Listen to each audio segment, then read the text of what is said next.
আজ তোমাদের শোনাচ্ছি গণেশ ভট্টাচার্যর ছেলের নাম কম্পিউটার।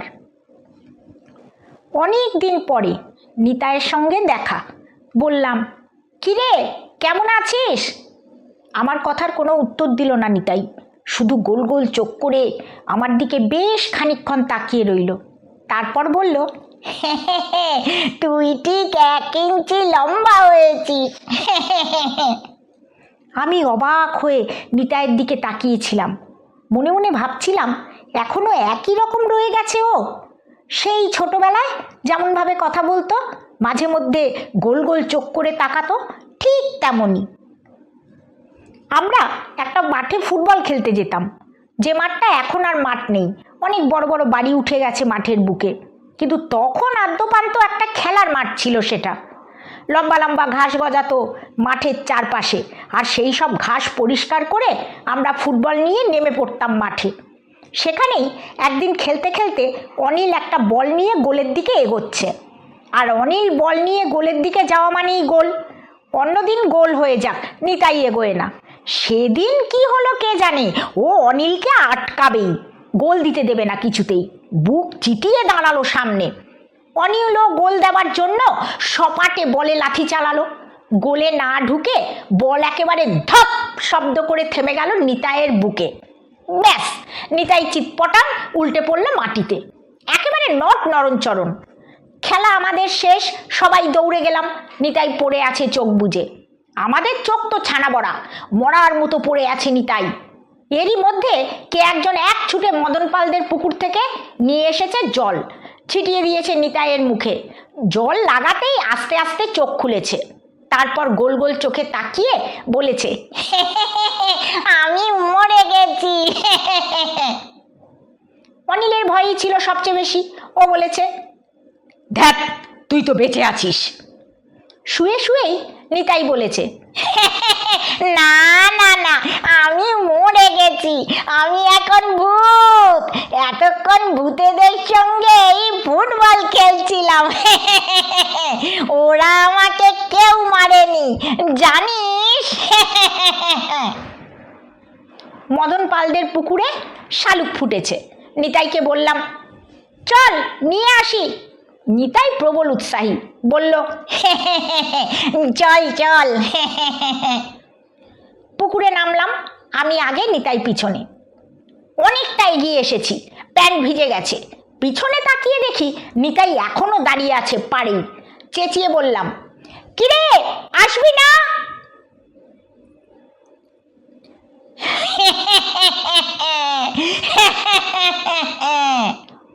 হাসতে হাসতে ও জানালো, সাঁতারটা আমার থেকে তুই অনেক ভালো কাটিস, ফুলগুলো তোরই আনা উচিত। অগত্যা কি আর করি, ফুলগুলো আমিই আনলাম। পাড়ে আসতেই নিতাই বলল, ওগুলো আমাকে দে। অতগুলো ফুল নিয়ে যেতে তোর যে খুব কষ্ট হবে রে। আস্তে আস্তে নিতাইকে বললাম, আমরা নাটক করছি, জানিস তো? তুই কোনো পার্ট পেয়েছিস? ঠোঁট উল্টে ও বলল, সে ঠিক পেয়ে যাব। সত্যি ডিরেক্টরকে ধরে একটা পার্ট জোগাড় করে ফেললো। একটা সংলাপ ছিল এরকম, কোনো এক পল্টুকে দেখা হতে ও নালিশ করবে, জানিস তোর কুকুর আমার বাবাকে কামড়েছে। কিন্তু প্রত্যেকবারই রিহার্সালে নিতাই সংলাপটা বলতো ঠিক এরকম, জানিস তোর বাবা আমার কুকুরকে কামড়েছে। আমরা পই পই করে ওকে সাবধান করলাম, বললাম, নিতাই স্টেজেও তুই কিন্তু ডোবাবি। পাত্তাই দিল না নিতাই, বলল, দেখবি স্টেজে মেরে দেব। বড় বড় অভিনেতারা তাই করে। নাটক শুরু হলো। আমি প্রম্পটার উইংসের পাশে দাঁড়িয়ে প্রম্পট করছি। গন্ডগোল হয়ে গেল নিতাই ঢোকার পরে। পল্টুকে সামনে পেয়ে সেই একই অভিযোগ জানালো। তোর বাবা আমার কুকুরকে কামড়েছে। বলেই বুঝতে পারলো ভুলটা ও করেই ফেলেছে, কিন্তু তখন কিছু করারও নেই। ফাইনাল খেলা, প্রথমে জিভটা বেরিয়ে পড়লো, তারপর খুক খুক করে স্টেজের উপরেই হাসতে শুরু করে দিল।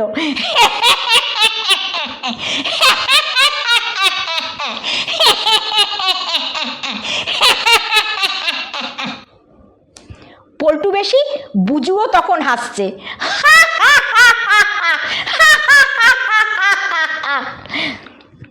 সংলাপ টংলাপ সব জলে, আমি প্রম্পট করব কি, হাসতে হাসতে বসেই পড়েছি।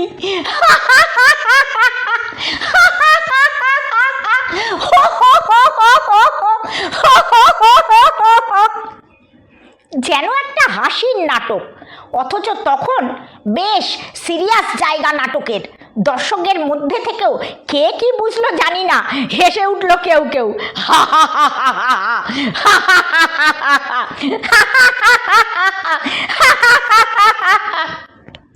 পরে নিতাইকে বললাম, কিরে ডোবালি তো? নিতাই বলল, ও তো আচমকা হয়ে গেছে, কেউ কিছু বুঝতে পারেনি। কেমন করলাম অভিনয়টা বল? আচমকা শব্দটাকে প্রায় গুলিয়ে ফেলতো নিতাই, বলতো আকাচমকা। এখনো সেই ভুলটাই করলো। বললাম, এরপরে শুভেনির বেরোবে, তুই কিছু লেখা টেখা দিবি? পকেট থেকে একটা পেয়ারা বের করে চিবোতে চিবোতে নিতাই বলল, নিশ্চয় নিশ্চয়, আমি তো খুব ভালো কবিতা লিখি, তুই জানিস না? নিতাই কবিতা লেখে কোনোদিন শুনিনি তো। অবাক হয়ে ভাবলাম, হতে পারে। হলোও তাই। আমাদের না দেখিয়ে নিতাই কবিতাটা জমা দিল সরাসরি সেক্রেটারির হাতে। বললাম, কি লিখেছিস দেখা? বলল, বেরোলেই দেখে নিস, বড় লেখকরা আগে দেখায় না। শুভেনির বেরোনোর পরে সবার আগে পড়লাম নিতাইয়ের লেখা একটা দুর্দান্ত কবিতা, নাম লোডশেডিং। তখন আমাদের এরিয়ায় প্রায় লোডশেডিং হতো। নিতাই লিখেছে, ঝুপ করে বিদ্যুৎ ডুব দিল আধারে, পৃথিবীটা হয়ে গেল একেবারে হাঁদারে। দুর্দান্ত ছন্দ মিলে এমন জমে উঠেছিল কবিতাটা, শেষ পর্যন্ত পড়তেই হয়, আর পড়লেই বোঝা যায় এ কোনো কুশলী হাতের লেখা। নিতাই কোনোদিন কবিতার ধারে ঘাসে না, ও কি করে এরকম লিখবে? বুঝু বলল, এ শিওর অন্য কারো লেখা, নিতাই টুকে দিয়েছে। জিজ্ঞেস করা হলো নিতাইকে, গোল গোল চোখে কিছুক্ষণ তাকিয়ে থাকলো, তারপর বলল, ঠিকই টুকেই লিখেছি, কিন্তু কোথা থেকে টুকেছি যদি তোরা না বের করতে পারিস, ওটা তবে আমারই লেখা কবিতা, কি বল? কি আর বলবো, তন্ন তন্ন করে খুঁজলাম, পেলাম না। এতদিন পরে দেখা হতেই আবার মনে পড়ে গেল কবিতার কথা। ভাবলাম এখন নিশ্চয়ই নিতাই বলে দেবে কবিতাটা সত্যি সত্যি কার লেখা। বললাম, নিতাই, সেই কবিতাটা তোর মনে আছে? কোনটা? যেন অনেক কবিতা লিখেছে জীবনে, তাই মনে করতে হচ্ছে কোনটা, এভাবে জিজ্ঞেস করলো।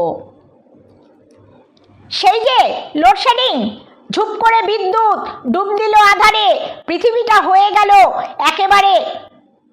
আমাকে প্রায় থামিয়ে দিয়ে নিতাই বলল,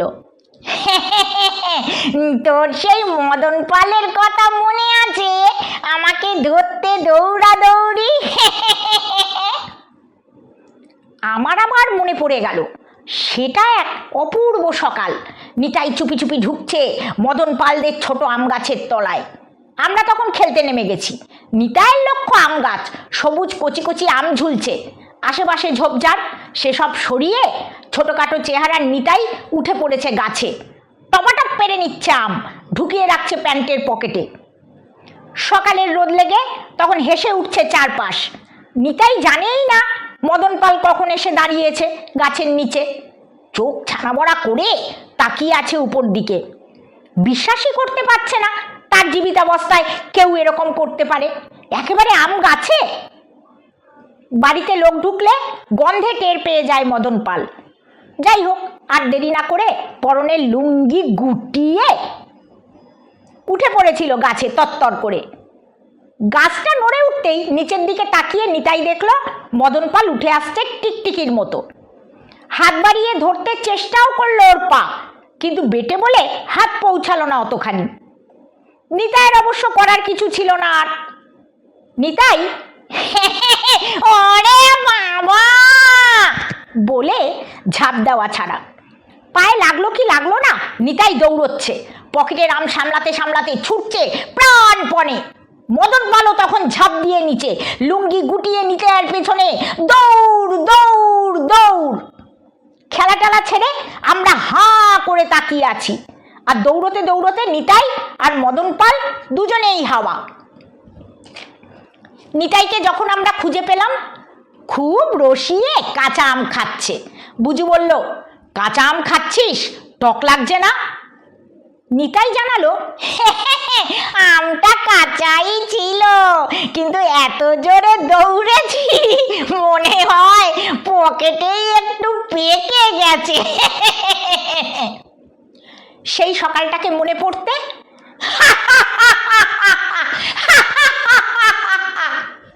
আমি হেসে উঠলাম, আর নিতাই বলল, সেদিনও মদন পাল আমাকে ধরতে পারেনি, তোরাও পারবি না। আর না ধরতে পারলে আমি তো আগেই বলেছি কবিতাটা আমারই। নিতাই কথা কটা বলে গোল গোল চোখে তাকালো। ওর কথা, ওর কবিতা লেখার কথা, কবি হওয়ার কথা ভাবতে ভাবতে আমার চোখ দুটোও বোধহয় বেশ বড় আর গোল হয়ে উঠছিল। নিতাই বলল, কবিতাটা বেশ ভালো, আমিও মুখস্থ করে ফেলেছি। কবিতা একবার মুখস্থ করে ফেললে সারা জীবনেও তা ভোলা যায় না, জানতাম না।